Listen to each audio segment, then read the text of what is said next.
Elas kord tütarlaps taadi ja 2 vennaga, üks noorem, teine vanem. Taat tegi palju tööd ning tüdruk ja vennad aitasid seal, kus said. Kui aga päevatöö tehtud, koguneti tuleaseme ümber, et lugusid jutustada. Tütarlaps kuulas muinasjutte põlevi silmi ja aina päris. Aga miks hunt teda ära ei söönud? Aga kuidas kuningapoeg ta suudlusega äratas? Aga kas hiired päriselt ka räägivad? Aga miks kuri nõid kuri oli? Kuni ühel päeval küsis ta keset kõige haaravamat jutustust. Aga mis on õnn? Mis küsimus see selline on? Pahurdas külajutuvestja, et tüdruk jälle rahulikult kuulata ei mallanud. Muinasjuttudes lähevad kõik kogu aeg laia maailma õnne otsima, ütles tüdruk ja päris uuesti. Mis see õnn siis on?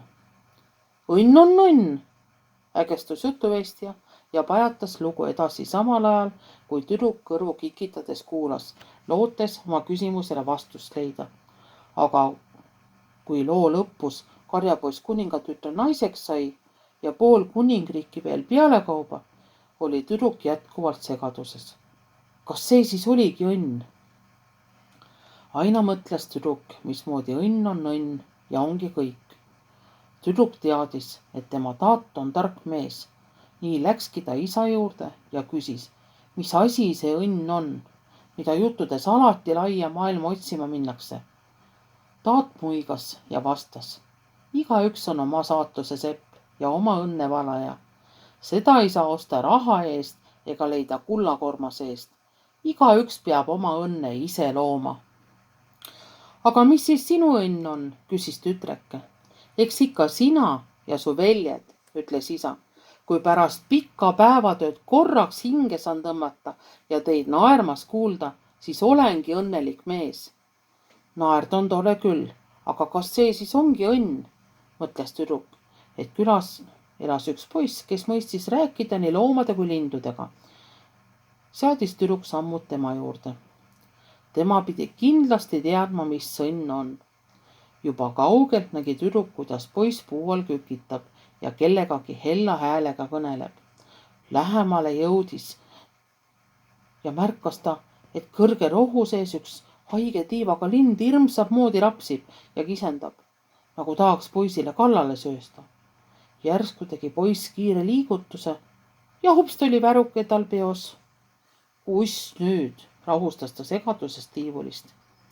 Paesekesel on tiib viga saanud, aga selle saab korda, selgitas ta tüdrukule. Aga miks ta nii kuri oli, uuris tüdruk. Ega tema teadnud, et ma teda aidata tahan. Ta kartis ja tahtis mind eemale peletada, rääkis poiss. Inimestega on ju sama lugu. Kurjad on ikka need, kel endal on midagi pahasti ja siin saab ainult headus aidata. Kõik ei ole alati nii, nagu esmapilgul paistab. Siis uuris ta, mis tüdruku tema juurde tõi. Sina tead kõiksugu asju, alustas tüdruk. Ütle mulle, mis asi õnn on? No, mõtles poiss. Õnn peitub väikestes asjades. Kui väikestes, küsis tüdruk. Isegi kükitavas liivateras, kui oskad märgata, ütles poiss lõbusalt ja läks oma teed. Nüüd oli tüdruk veel suuremas segaduses kui enne. Ööl ega päeval ei saanud tüdruk rahu.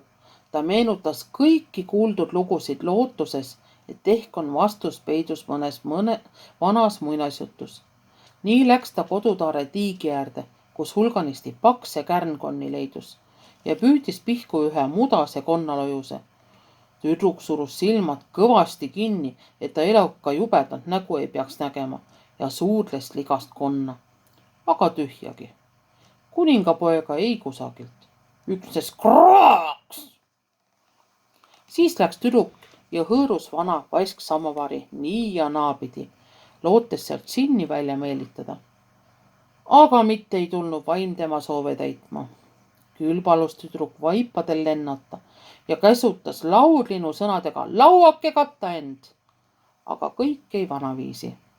Ta kogus kokku julguse, et värtnaga näppu torgata ja paljajalu nõgeseid sõtkuda.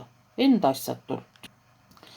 Ühel pimedal täiskuu ööl käis tüdruk isegi 4 käpukil 3 tiiru ümber suure kivi ja ütles niuh-näuh nahk selga, siuh-säuh saba taha, kriuh-krauh kõrvad pähe. Ei miskit. Lõpuks sai ta aru, et ega muud üle ei jää, kui minna 7 maa ja mere taha. Sinna, kuhu ikka muinasjuttudes õnne otsima rännatakse. Ja kuigi vennad tahtsid temaga kaasa minna, et sõsaral julgem oleks, oli tüdruk otsustanud, et oma õnne peab ta ise üles leidma. Kuidas sa sinna saad? Küsis suur vend. Kas lendava laevaga? Või sõidad ahju seljas? Päris noorem veli. Ma ei tea, vastas tüdruk. Hakkan lihtsalt astuma, küll kuidagi ikka saab. Taat saatis tütrekese teele raske südamega.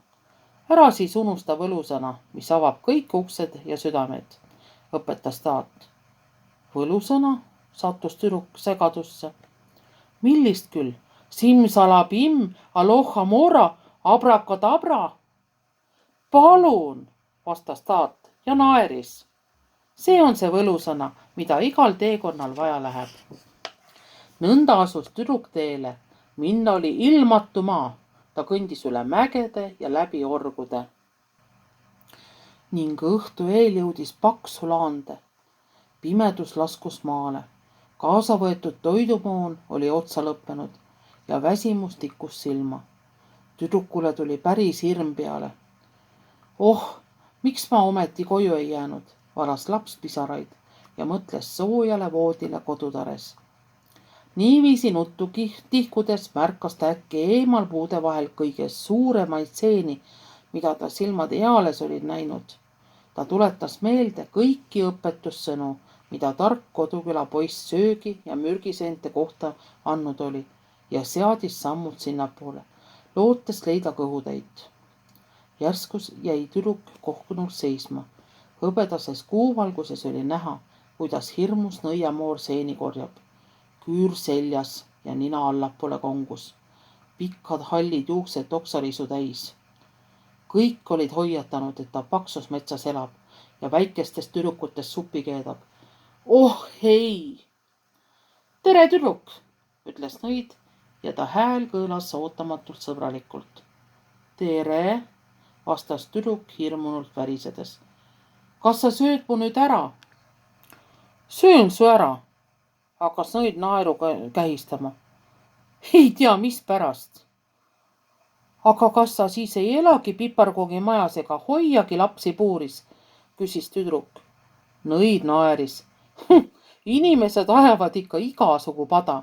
Mis ma neist väikestest lastest peaksin sööma, kui mul mets, seeni ja marju täis on? Loodus toidab mind hästi ja seda öeldes kummardus ta, et maast üks taim üles noppida.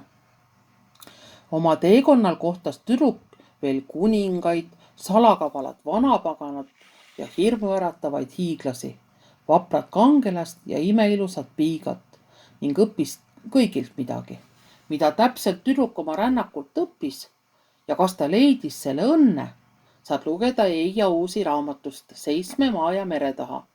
See raamat valmis Eesti kirjanikul 2019. aastal Eesti Rahvamuuseumi muinasjutunäituse Elaskord põhjal.